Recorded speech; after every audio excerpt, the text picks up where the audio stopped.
Hash the $1.25 trillion credit card problem. How Americans got here and what the math says about getting out. In May of 2026, the Federal Reserve Bank of New York published its quarterly report on household debt.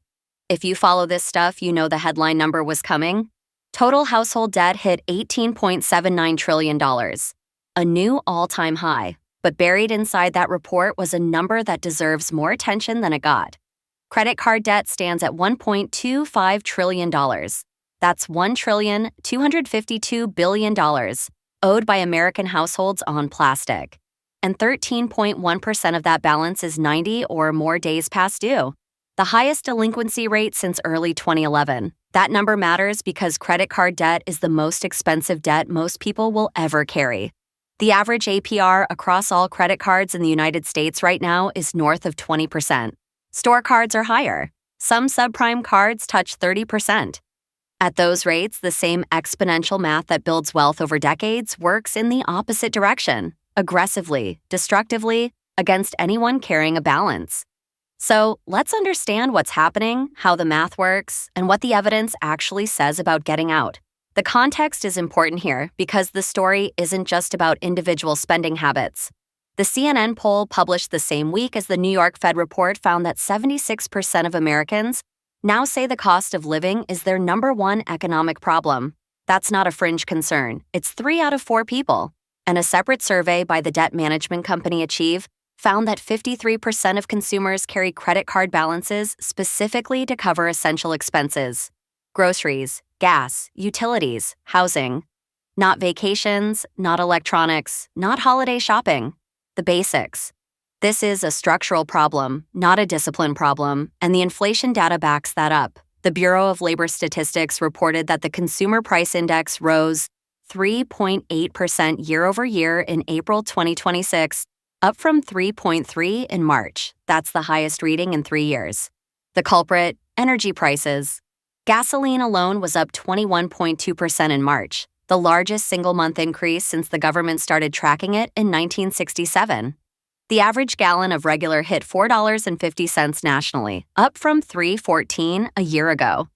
That's a 43% increase in the price of fuel, hitting every household that owns a car or buys anything that was transported on a truck. The New York Fed researchers describe the economy as K-shaped, and that term captures something important. High-income households have maintained their spending levels. They have savings buffers, investment portfolios, home equity.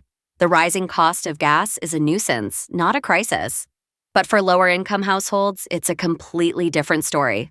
Those families have been forced to cut back on gas consumption itself, driving less, combining trips, and are still feeling increased financial strain. They're the ones carrying the credit card debt. They're the ones falling behind on payments.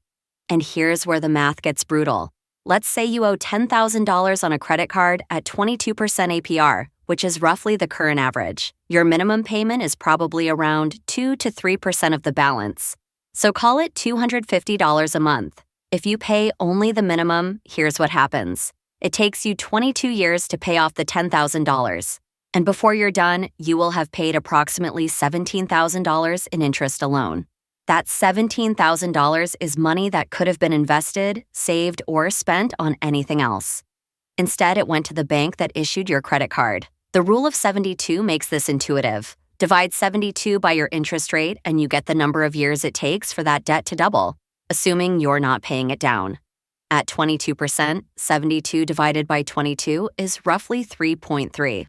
So every 3.5 years, your credit card debt doubles unless you're aggressively paying it down.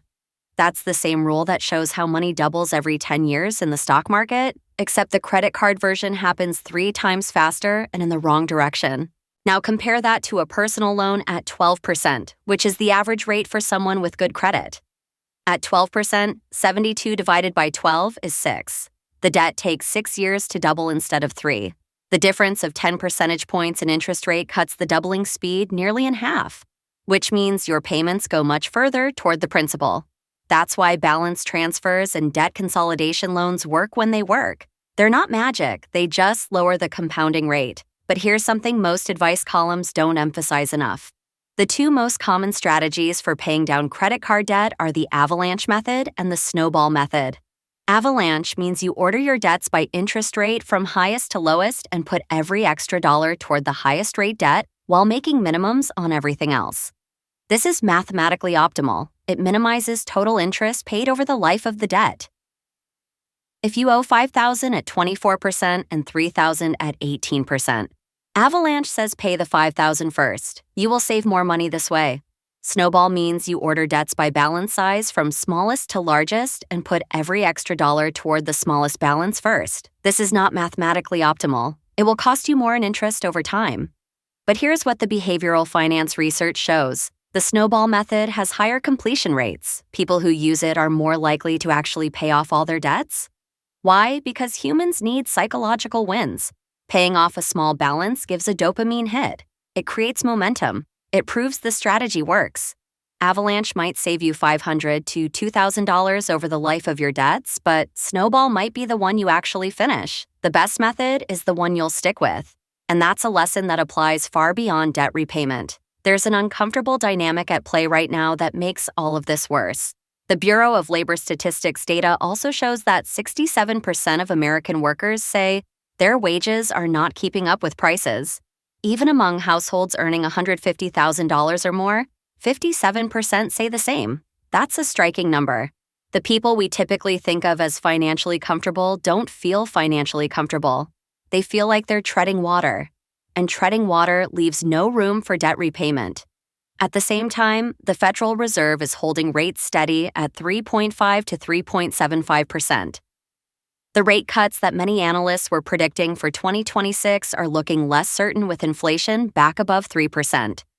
That means variable rate credit cards aren't getting cheaper anytime soon, which means the interest burden on existing debt stays high. So, what do you actually do about it? 3 things based on the evidence. First, stop the bleeding. If you're carrying a balance on a credit card, stop using that card for new purchases. If you keep spending on it, every new purchase starts accruing interest immediately with no grace period. Because the grace period only applies if you're paying your balance in full each month. Switch to cash or debit for 90 days. It's uncomfortable, but it breaks the cycle. Do not close the card. Closing it reduces your total available credit, which increases your credit utilization ratio, which can drop your credit score, making future borrowing more expensive. Just put it in a drawer. Second, prioritize. List every debt you have with 2 pieces of information, the balance and the APR. Sort them by whichever method you think you'll follow, Avalanche or Snowball. Set a monthly payment target that's above the minimum. Even an extra $50 a month on a $10,000 balance at 22% cuts years off the repayment period and saves thousands in interest. Third, use windfalls strategically. The average tax refund this year is $3,397, up 11% from last year. If you get a refund, putting that toward credit card debt is one of the most financially powerful moves you can make. Here's why. Every dollar you use to pay down a credit card at 22% APR is mathematically equivalent to earning a guaranteed 22% return on that dollar. There is no investment in the world right now that offers a guaranteed 22% annual return. Paying down high-interest debt is mathematically the best investment most people can make. There's also a broader angle here that most personal finance advice completely misses. The debt advice industry loves to frame credit card debt as a purely individual problem. If you just stopped buying lattes and made a budget, you'd be fine. But the data tells a different story. The New York Fed's own researchers noted that the student loan default crisis is now spreading. 2.6 million new student loan defaults in the first quarter of 2026 alone. 7.7 million borrowers were already in default before the pandemic, and the education department hasn't even resumed collections yet. No wage garnishments, no tax refund seizures, no Social Security offsets. When those collection powers come back online, the ripple effects will be significant. Defaults don't just destroy credit scores. They can lead to garnished wages, seized tax refunds, and reduced Social Security benefits. And because student loans are notoriously hard to discharge in bankruptcy, the consequences follow borrowers for decades. The connection to credit card debt is straightforward. When student loan payments resume, that's money that can't go toward credit card balances. When wages get garnished, there's less take-home pay to cover essential expenses. The pressure on household budgets compounds across multiple fronts simultaneously. Meanwhile, there's a psychological trap that the behavioral finance literature calls hyperbolic discounting. Humans are wired to prefer a smaller reward today over a larger reward in the future. $100 of immediate relief, buying something now, covering an expense now, feels more valuable than avoiding $200 in interest charges over the next year.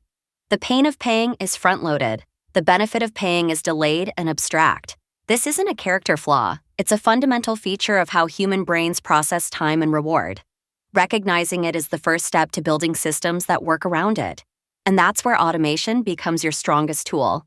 Research consistently shows that people who automate their finances set up automatic payments, automatic transfers to savings, automatic debt payments, outperform those who manage everything manually. Automation removes the decision point. If the credit card payment happens automatically every month at $100 above the minimum, you never have to decide whether to make that extra payment. The decision is already made. The behavioral cost is zero. The same principle applies to the avalanche versus snowball debate. Pick one. Automate it. Set up the payment schedule so you don't have to think about it. The evidence from behavioral economics is clear. The best strategy is not the mathematically optimal one. It's the one you actually execute. And here's the framing I want to leave you with. The same exponential force that built Warren Buffett's fortune, that turns $10,000 into $1.2 million over 40 years, that doubles money every decade in the stock market. That same force is working against you when you carry credit card debt. It doesn't care whether it's helping you or hurting you. It just follows the math. Understanding which side of the equation you're on and taking deliberate action to ensure the compounding is working for you, not against you, is one of the single most important financial decisions you can make. If you're carrying credit card debt right now, the math says you can get out. It will be slower than you want. It will require sacrifices that feel unfair, but every dollar you send toward that balance is a dollar that stops compounding against you and starts working in your favor again. That's not financial advice. That's just the math. This is Wealth Unlocked, understanding how money works. One conversation at a time. See you in the next one.